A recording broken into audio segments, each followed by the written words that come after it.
ইরানে চলমান বিক্ষোভে মৃত্যুর সংখ্যা বাড়তে থাকায় দেশটিতে সামরিক হামলার কথা ভাবতে পারে যুক্তরাষ্ট্র।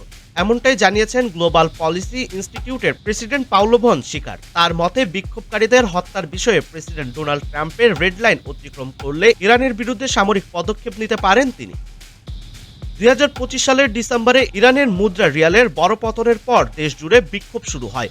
মানবাধিকার সংস্থার তথ্য অনুযায়ী এসব বিক্ষোভে এখন পর্যন্ত অন্তত ৬৪০ জন নিহত হয়েছেন, আটক হয়েছেন ১০,০০০-এরও বেশি মানুষ। ভন শিকার বলেন, নিরাপত্তা বাহিনীর সহিংসতা বন্ধ করতে ট্রাম্প আগে সতর্ক করেছিলেন, তা না মানায় তিনি সামরিক পদক্ষেপ নিতে পারেন বলে ধারণা করা হচ্ছে।